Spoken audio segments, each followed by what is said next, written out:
Bismillahirrahmanirrahim. Assalamualaikum warahmatullahi wabarakatuh. Saya Nasrul Zikri Rosti dari kelas KCS 253 4C. Saya dan kumpulan saya ingin membentangkan tajuk tugasan subjek CTU 554 iaitu Perintah Kawalan Pergerakan PKP, iktibar dalam konteks penghayatan etika dan peradaban dari perspektif politik, ekonomi dan sosial. Assalamualaikum warahmatullahi wabarakatuh. Saya Muhammad Hadi Akmal bin Harun. Assalamualaikum warahmatullahi wabarakatuh. Nama saya Syafiq Airil bin Sambarudin. Hai, nama saya Muhammad Daniel bin Khairuzi. Hai, Assalamualaikum. Nama saya Muhammad Rashidan bin Ma'rifidi. Pengenalan COVID-19 atau nama saintifiknya SARS-CoV-2 merupakan suatu virus yang sedang menular secara global, berpunca daripada sindrom pernafasan akut teruk. Wabak ni pada mulanya dikesan pada pertengahan bulan Disember 2019 di Wuhan, China, dan kini telah mula berebak dengan pesat ke seluruh negara. Malaysia antara negara yang turut terkesan dengan virus coronavirus ni. Kronologi di Malaysia bermula pada 23 Januari 2019 apabila KKM, Kementerian Kesihatan Malaysia, menerima laporan 3 kes dijangkiti coronavirus. Disebabkan kes jangkitan wabak COVID-19 ni semakin meningkat di Malaysia, maka kerajaan telah mula memperkenalkan PKP, Perintah Kawalan Pergerakan, untuk membendung wabak tersebut daripada terus merebak ke seluruh negara. Dengan pengenalan SOP, Standard Operating Procedure, pelbagai pantang larang dikenakan kepada rakyat Malaysia dalam menjalani kehidupan seharian. Justru, pelbagai iktibar yang dapat diperolehi hasil daripada pelaksanaan PKP ke atas seluruh rakyat Malaysia. Kita pergi kepada objektif kajian. Objektif kajian yang pertama, untuk memberikan penerangan kesan dan iktibar yang diperolehi dari segi politik negara. Yang kedua, untuk membincangkan kesan dan iktibar yang boleh diperolehi dari perspektif ekonomi. Yang ketiga, untuk mengadaptasi kesan dan iktibar Perintah Kawalan Pergerakan dalam kehidupan seharian. Dan yang keempat, untuk menganalisis iktibar dari sudut politik, ekonomi dan sosial. Kepentingan kajian. Yang pertama, untuk meningkatkan kesedaran rakyat Malaysia supaya sentiasa membuat persediaan awal dalam menghadapi sebarang kemungkinan. Yang kedua, untuk menganalisa langkah-langkah dan inisiatif dalam menyelesaikan suatu masalah. Dan yang ketiga, sebagai peringatan kepada manusia bahawa Allah SWT berhak dan berkuasa untuk melakukan apa yang dikehendakinya. Kita pergi kepada definisi Perintah Kawalan Pergerakan PKP. Mulai 15 Mac 2020, Malaysia menyaksikan peningkatan mendadak dalam kes aktif COVID-19. Oleh itu, pada malam 16 Mac 2020, Perdana Menteri Malaysia Tan Sri Muhyiddin Yassin telah mengadakan siaran langsung seluruh negara bagi mengumumkan pelaksanaan Perintah Kawalan Pergerakan PKP. So, antara keterangan mengenai PKP ialah larangan menyeluruh pergerakan dan perhimpunan ramai di seluruh negara, termasuk aktiviti keagamaan, sukan, sosial dan budaya. Yang kedua, sekatan menyeluruh semua perjalanan rakyat Malaysia ke luar negara. Yang ketiga, sekatan kemasukan semua pelancong dan pelawat asing ke dalam negara. Yang keempat, penutupan semua taska, sekolah kerajaan dan swasta, termasuk sekolah harian, sekolah berasrama penuh, sekolah antarabangsa, pusat tahfiz dan lain-lain institusi. Yang kelima, penutupan kesemua institusi pendidikan tinggi IPT, awam dan swasta serta institusi latihan kemahiran di seluruh negara. Dan yang terakhir, penutupan semua premis kerajaan dan swasta kecuali yang terlibat dengan perkhidmatan penting kepada negara iaitu air, elektrik, tenaga, telekomunikasi, pos, pengangkutan, pengairan, minyak, gas, bahan api, pelincir, penyiaran, kewangan, perbankan, kesihatan, farmasi, bomba, penjara, pelabuhan, lapangan terbang, keselamatan, pertahanan, pembersihan, peluncitan dan bekalan makanan. Saya, Muhammad Hadi Akmal bin Harun, akan menerangkan bahagian cabaran-cabaran yang dihadapi ketika PKP. Di antara cabaran ketika PKP yang dihadapi Malaysia dari segi ekonomi ialah penurunan nilai ringgit Malaysia, pasaran saham bursa jatuh, peratusan keluaran dalam negara kasar menurun, sektor pelancongan negara terjejas akibat sekatan jalan raya yang berlaku, dan akhir sekali ialah kekurangan barang keperluan disebabkan pembelian panik oleh rakyat. Seterusnya ialah cabaran yang dihadapi ketika PKP dari segi sosial ialah pendaftaran kelahiran dan perkahwinan telah ditangguhkan selama 90 hari bermulanya pada 19 April 2020 dan disebabkan wabak COVID-19. Untuk mencegah penyebaran tersebut, kerajaan telah membuat rakyat haruslah membuat temujanji terlebih dahulu bagi melakukan segala urusan rasmi, contohnya seperti membuat MyKad yang baru ataupun yang telah hilang. Dan disebabkan COVID-19 juga, kerajaan tidak mengenakan penalti bagi pendaftaran yang lewat. Dan dari segi agama, manakala dari segi agama pula, yang di-Pertuan Agong telah menyeru agar khutbah Jumaat dipendekkan, dan jemaah haruslah mengikut SOP sebelum memasuki masjid dan ketika berada di dalam masjid, iaitu jarak antara 1 meter antara jemaah.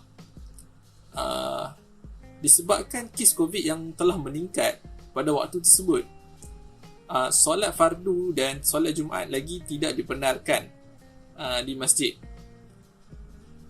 hingga 9 Jun 2020.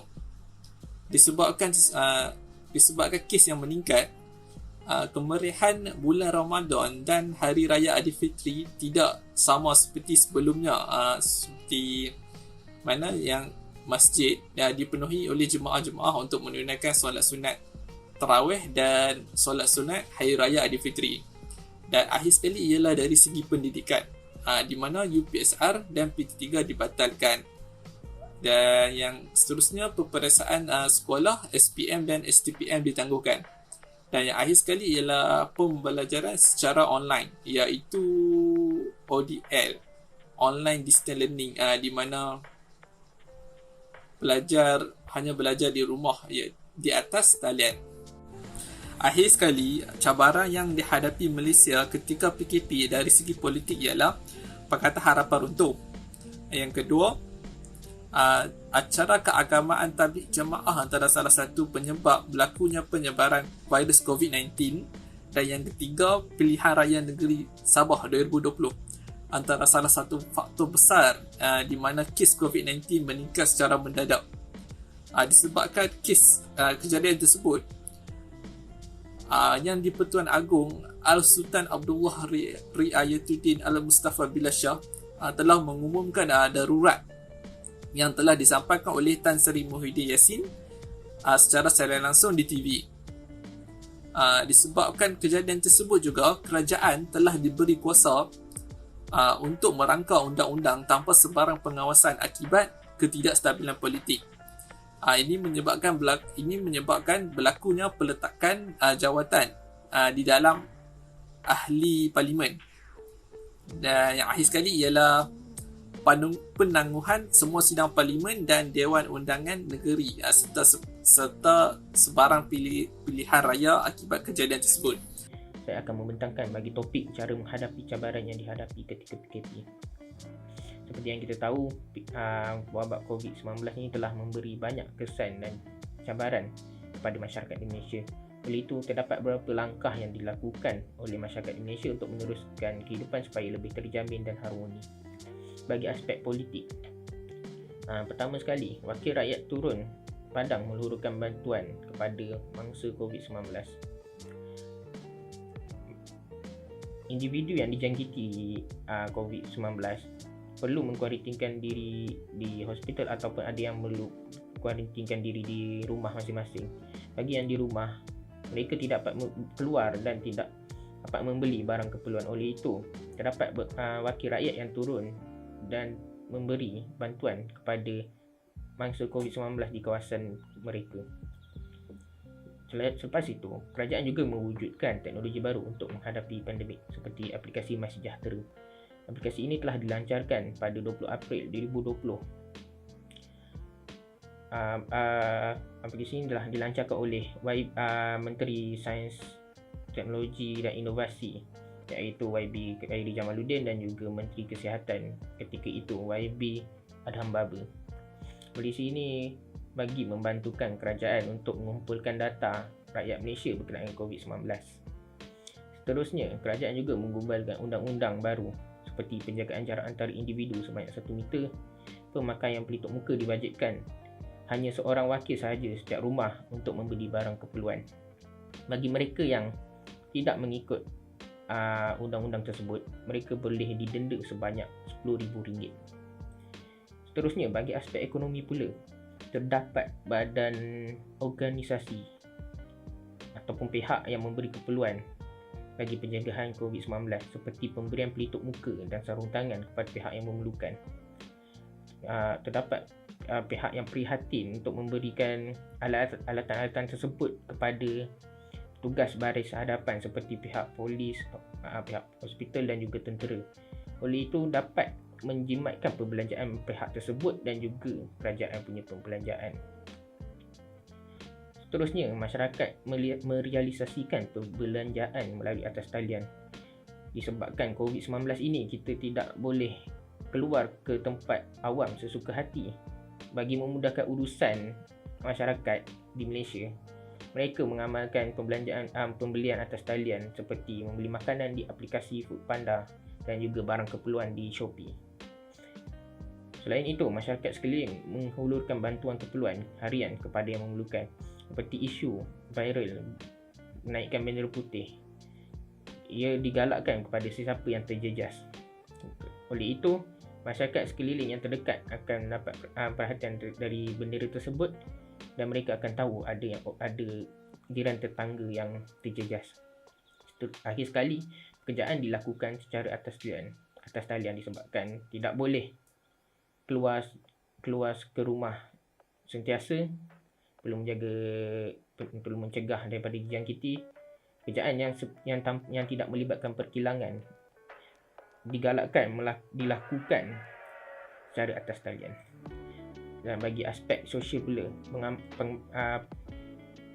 kita mengamalkan pemakaian pelitup muka di mana tempat awam. Kita diwajibkan untuk memakai pelitup muka, berurusan dengan memakai pelitup muka. Sebelum berlakunya wabak ini, kita boleh berurusan dengan sesiapa tanpa memakai pelitup muka dan kita dapat melihat wajah dia. Tetapi selepas berlakunya wabak ini, kita perlu memakai pelitup muka dan kita tidak dapat melihat wajah sepenuhnya. Terusnya, pembelajaran dilakukan secara atas talian. Para pelajar dan pengajar menjalankan sesi pembelajaran atas talian bagi mencegah penularan wabak ini. Pihak pengajar mengambil inisiatif untuk meneruskan pembelajaran pelajar dengan melakukan secara atas talian seperti menggunakan platform seperti Google Meet, Microsoft Teams dan Webex.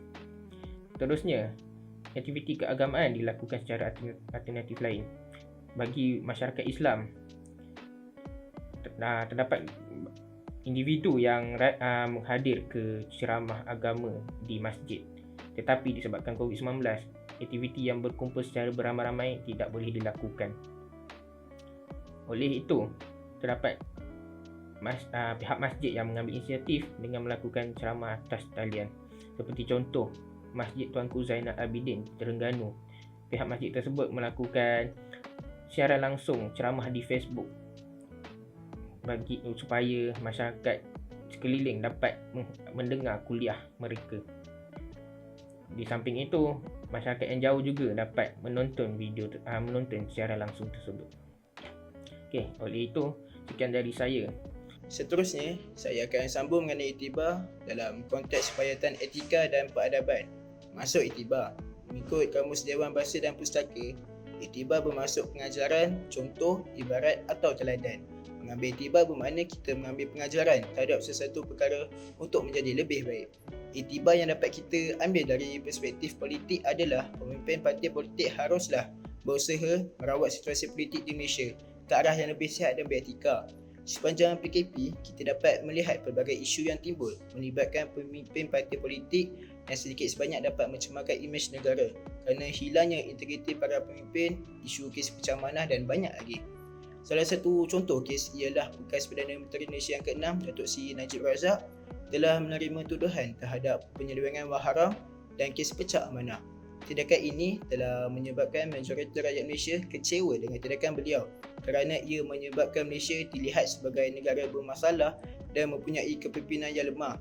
Oleh itu, kerajaan Malaysia haruslah mengambil peluang dengan meyakinkan rakyat terhadap perubahan corak politik di Malaysia dan mengutamakan kebajikan rakyat, lebih-lebih lagi pada keadaan ekonomi yang semakin meruncing pada masa ini.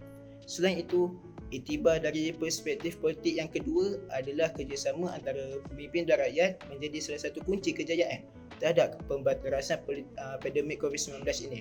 Seperti mana semua tahu, pada awal tahun 2020, Malaysia menyaksikan pertukaran kerajaan di mana Perdana Menteri yang ke-7, Tun Dr. Mahathir Mohamad telah meletakkan jawatan beliau yang menjurus kepada pembubaran jemaah menteri di bawah pentadbiran beliau. Dan setelah kesemua ahli Parlimen Malaysia menghadap Seri Paduka Baginda Yang di-Pertuan Agong ke-16, Baginda telah berkenan untuk melantik Perdana Menteri Malaysia ke-8 iaitu Tan Sri Muhyiddin Yassin. Sejurus dilantik sebagai Perdana Menteri baharu, Tan Sri Muhyiddin Yassin perlu memikul bebanan dan tanggungjawab yang lebih berat apabila pandemik ini mulai muncul di bawah masa kepimpinan beliau. Oleh hal ini, ramai penganalisis politik berpendapat bahawa perbahasan politik harus diketepikan dan fokus utama perlu diberikan terhadap rakyat yang terkesan dan memerlukan bantuan. Beberapa parti politik juga menyatakan kesediaan mereka untuk memberi kerjasama dalam rangka penularan wabak ini. Tidak kurang juga rakyat yang angkuh dengan perubahan kerajaan baru dan memberi kerjasama dengan mematuhi peraturan dan garis panduan yang telah disediakan oleh kerajaan. Hasilnya, Malaysia telah merekodkan sifar kes positif pada 1 Julai 2020 sejak kes bermula pada bulan Februari 2020 hasil dari kerjasama semua pihak. Seterusnya, iktibar dari perspektif politik yang ketiga adalah pemimpin dan ahli-ahli politik haruslah bertanggungjawab dengan setiap tindakan dan tugasan yang dilakukan untuk dijadikan contoh dan teladan kepada rakyat. Isu penularan wabak COVID-19 yang berpunca daripada kempen pilihan raya negeri di Sabah telah menjadi isu hangat di media sosial apabila ramai rakyat Malaysia mengecam tindakan kerajaan yang ingin meneruskan kempen tersebut walaupun kes di sana semakin meningkat ketika itu. Akibatnya, individu-individu yang berkempen di sana dan berjangkit telah pulang ke rumah masing-masing dan telah menyebabkan varian tersebut tersebar di keutarapan masing-masing. Hal ini terjadi apabila segelintir ahli yang menyertai kempen tersebut mementingkan diri sendiri dengan tidak melakukan kuarantinkan diri. Justeru, bagi memastikan rakyat mematuhi peraturan semasa PKP, pemimpin sendiri haruslah menjadi contoh yang terbaik bagi pengikutnya dan bertanggungjawab dengan tindakan sendiri dan dapat akur dengan keluhan rakyat. Tindakan susulan yang boleh diambil ialah kuarantinkan diri yang dapat mengelak penularan wabak tersebut menjadi lebih besar. Bagi perspektif ekonomi pula, iktibar yang dapat kita ambil adalah negara kita akan lebih peka dan bersedia untuk menghadapi kemungkinan sesuatu pandemik lain yang akan berlaku di masa hadapan. Kita perlu sedar bahawa pandemik COVID-19 ini bukan pandemik yang terakhir yang akan melanda negara. Kita perlu gunakan krisis ini untuk memantapkan kapasiti sistem kesihatan awam dan infrastruktur kesihatan. Sebagai contoh, pada permulaan krisis, kita bergelut untuk memperoleh atau menghasilkan pelitup muka, ventilator, alat bantuan pernafasan dan peralatan perubatan lain yang diperlukan untuk menyelamatkan nyawa. Hal ini merumitkan kerana jika peralatan tidak cukup, maka kita perlu mengimport barangan tersebut.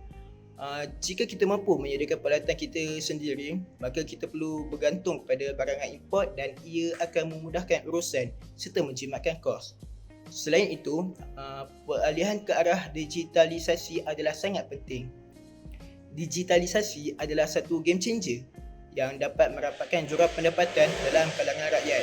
Semenjak PKP dilaksanakan, teknologi telah memainkan peranan besar terhadap aktiviti ekonomi. Malahan, para usahawan IKS telah mencuba memasuki era digital untuk memasarkan produk barangan mereka. Antara platform yang digunakan adalah seperti Shopee, Lazada dan media-media sosial yang lain. Para usahawan juga telah mengambil inisiatif untuk menghantar barangan yang ditempah kepada pelanggan. Secara tidak langsung, kegiatan ini akan meningkatkan komunikasi antara pelanggan dan penjual. Sudah semestinya akan mengeratkan lagi hubungan kita sesama rakyat Malaysia. Para usahawan tersebut turut meringankan beban mereka yang bekerja di rumah, di mana mereka tidak perlu menyediakan barangan masakan dan hanya memesan makanan secara atas talian, dan makanan akan terus dihantar di depan pintu rumah. Dan pada masa yang sama, kita boleh melihat dalam kemajuan teknologi bagaimana rakyat dapat memanfaatkan teknologi dalam bidang keusahawanan. Seterusnya, iktibar dari perspektif ekonomi yang ketiga adalah bantuan daripada kerajaan dari segi kewangan kepada rakyat yang terjejas. Kerajaan Malaysia telah memberikan pelbagai insentif kewangan tidak mengira pangkat, darjat dan kaum.